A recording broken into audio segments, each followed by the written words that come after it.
Գործընկերներ, սկսում ենք ճամբարակամարքի հավաքան 7-րդ նստաշրջանի 4-րդ երթական նիստը, Պարոն Ստեփանով, խնդրենք ու արեք նիստը։ Հարգելի գործընկերներ, օրակարգի հետ կապված հարցեր, եթե չկան, խնդրում եմ հաստատեք, ովքեր են կողմ։ Օրակարգի առաջին հարցով ձեր քննարկման եմ ներկայացնում ճամբարակ համայնքում երկու նոր փողոց անվանակոչելու մասին։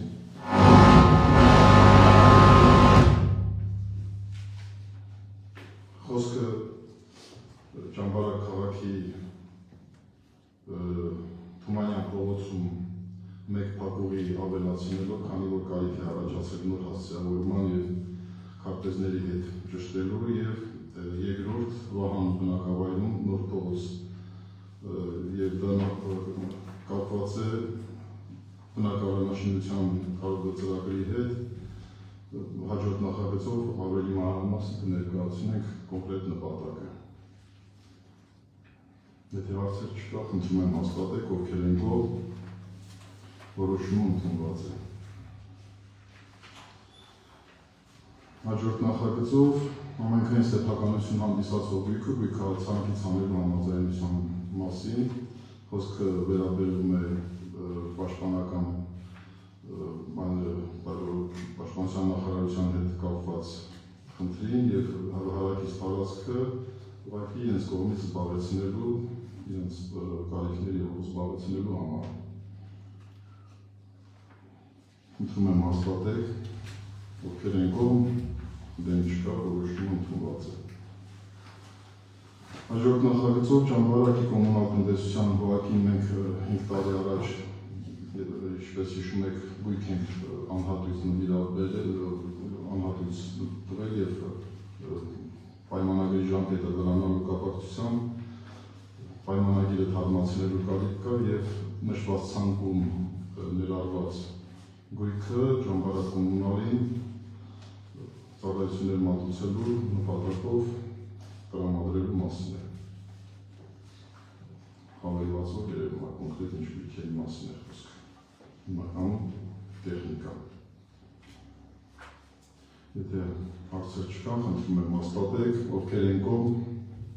դեմ չկա, որոշումը ընդունված է։ Հաջորդ նախագծով համայնքի սեփականություն հանդիսացող հողամասը ուղղակի վաճառքով տրամադրելու մասին։ Սա ինչպես առաջին նախագծում ներկայացրեցի, Վահան բնակավայրում կառավարության ծրագրով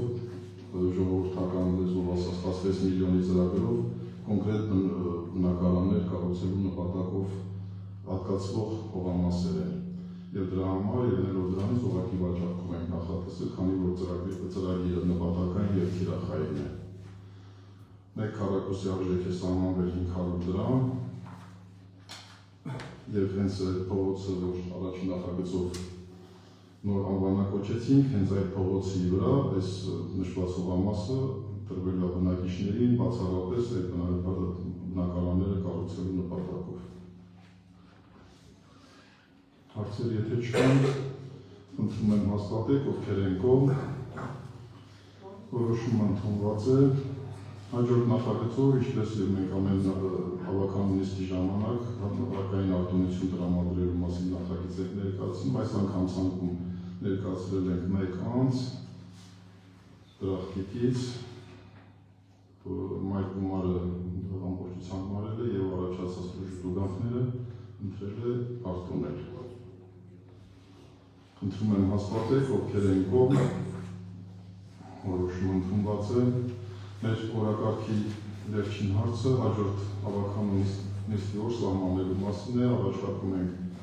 մայիսի 21-ին ժամը 15:00-ին։ Այլ առաջարկություններ եթե չկան, խնդրում եմ քվեարկեք, ովքեր են կողմ,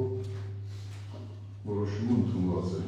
Մեր նախագծում այսքան հարցներ ներառված, հարգելի գործընկերներ, մեր նիստը ավարտվեց, շնորհակալություն։